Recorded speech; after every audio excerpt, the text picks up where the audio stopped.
Previously on TVSins. Can I just say, I love your house. It's just so tiny and cute. You remind me of my mother. The moment I saw you standing there in that abortion of a dress.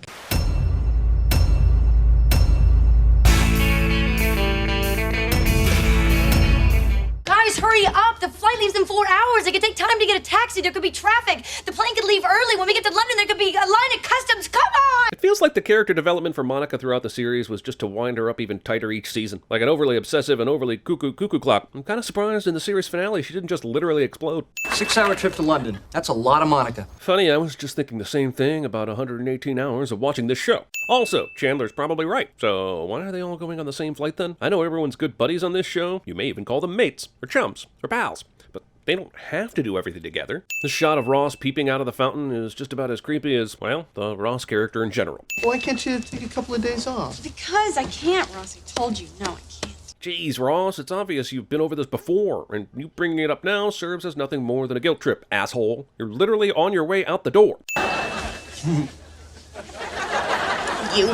To be fair, how did Chandler expect pregnant Phoebe to hug him from that angle? Wait, what's with all the kissing on the lips between friends? They're not even in Europe yet. Also, is this a thing that they've always done? And is there a compilation available, preferably in slow motion? Holy f***, that is a long lock chain. Why is it so long? You could fit an entire human body, especially one of these cast members, through the opening of that door if they use this chain. Even a sitcom can't resist the sweet, sweet siren call of that 1-2 cliche punch of showing Big Ben and playing The Clash's London Calling. Obvious has to obvious, I guess. Also, I can't for the life of me think of a show that has a greater disparity in tone than the band that's featured in one of its episodes. Wait, okay, that one time the Flaming Lips played Beverly Hills 90210 comes close, but you get my drift. Oh, hi, Mr. Camera. I guess you wanted your establishing shot to also establish you suck at avoiding reflections. Come on, do something. I'm ignoring you. Just in case you're looking for a way to make the false laughter in your show feel even falser. Boy, have I got an idea for you. Keep using that irritating laugh track even when you shoot on location. Emily, honey. Okay. Well, up yours too. No, that's time out. Still pretty aggressive gesture there, Rossi, for a woman who is clearly a little emotionally spent and stressed out right before she's marrying you. Seriously, how does Ross get any women to put up with him? Oh, hi, camera track. You know, I'm starting to get the sense that Friends isn't used to shooting on location. I still can't believe they're tearing it down. It really is the most lovely building you'll ever see. I mean, it's over... I'm having a hard time feeling bad for this wedding falling apart when it appears they've done absolutely zero research. Who did you have permission to use this building from? Wouldn't they have known to hold off a couple days? Did you get a license for its use? I'm just saying this is 100% on the crappy, sorry, happy couple. Man, you are Westminster crabby. And this old Chandler doesn't like to be videoed B-story is Westminster shabby, because it's just a bunch of Westminster gabby, and that makes the whole episode feel Westminster flabby. Ah, sudden Dick Branson! You're gonna make me choose between you and the hat? I choose the hat. Based on the way that Chandler has been Chandlering it up to the nth degree, I think I might be with Joey. I'm not gonna be embarrassed anymore.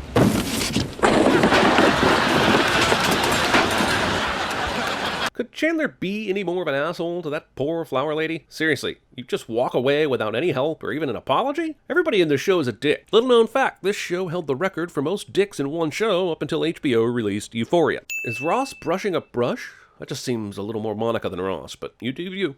Would you ask people to do that? Don't you point your pants at me. Trousers, Emily, you call them trousers. You're gonna get your brick card revoked, you lousy wazzick. It was always more crunchy than it was greasy. This is the most positive Yelp review KFC's received in 3 decades. Even in 1998 London, this is not how hotel room doors work. Hi, Chandler. Oh my God. It's Fergie, baby! Since the millennials are confused right now, I'll clear it up. Before she went on to sing with the Black Eyed Peas, Fergie was a red-haired English duchess. You're welcome.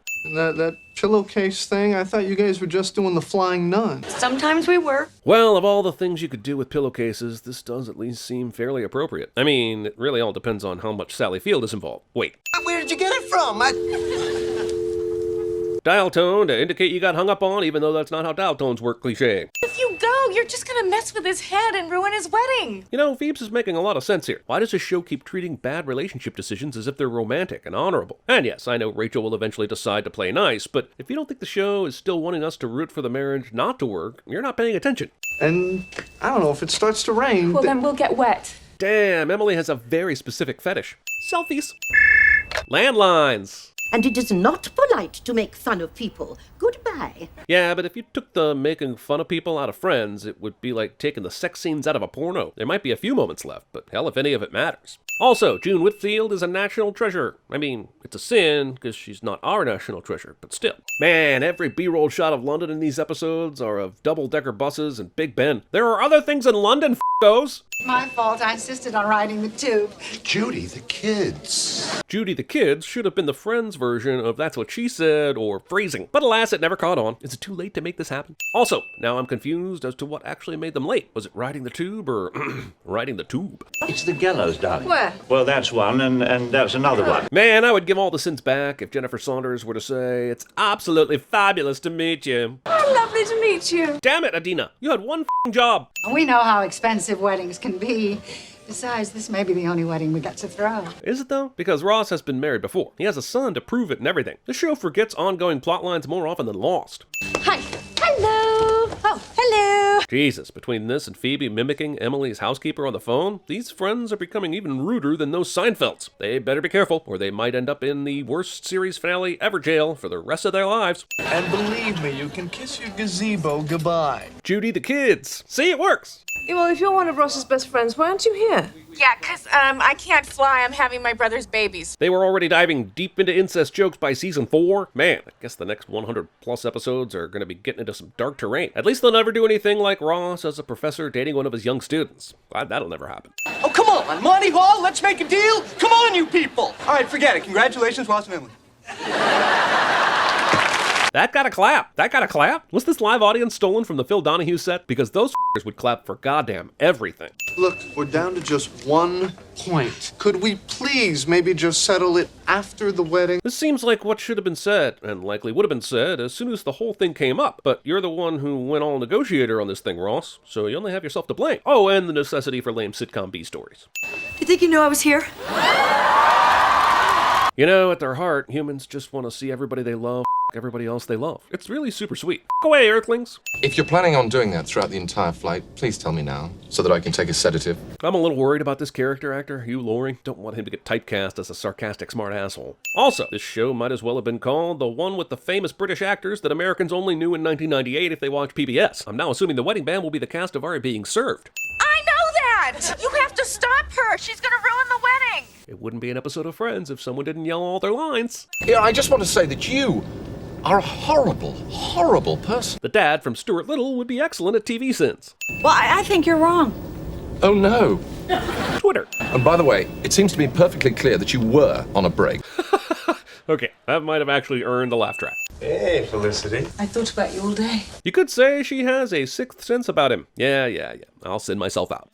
Is this dude seriously scratching his drum? British drugs must be bitchin'. I'm walking down the aisle, and now I'm at the front with Ross. It's Phoebe. You know how sitcoms will have characters do absolutely ridiculous things that no human would ever do, just because they think it's funny? Is there a limit to that? Asking for a friends. As I survey this crowd, I have to ask, where's Ross's son? The show gave us an incessant number of establishing shots of Big Ben, but can't afford to bring over Little Ben. Hi, Ross.